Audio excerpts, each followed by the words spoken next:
vegetable stock is going to reduce and intensify in flavor, and this will be ready to puree.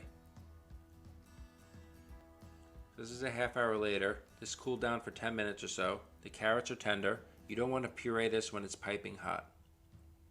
So I'll ladle this mixture into my blender. Make sure you get the liquid in there too, so it can puree properly.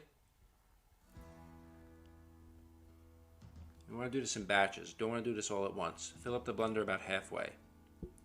Get the lid on. Make sure you have the top so it doesn't explode out of the blender. And let this go for a good minute or so. This way you have a smooth puree and not chunks of carrot or onion in the soup.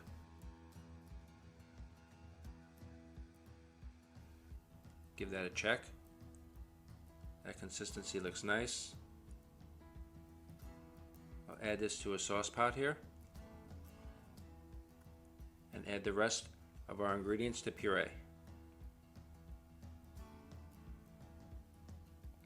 Same deal, lid on, a good minute or so, and add the rest of that to our pot. At this point we want to check for the consistency and seasoning. I think we could thin this out a bit, so I'm going to add some more vegetable stock. This is a soup, not a puree.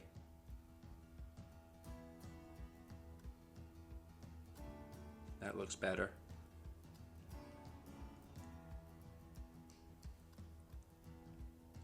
Use a bit more salt in here. I want to make sure this is seasoned.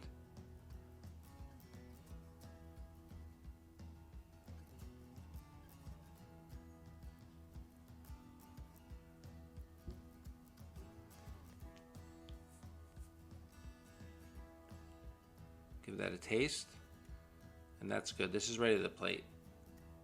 So I'll get my bowl here, ladle in some of our carrot ginger soup. Add some coconut milk.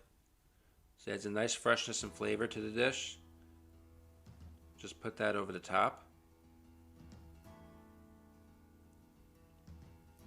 And then I like to finish with some fresh picked thyme. This adds color and freshness. And that's it. That's my carrot ginger soup.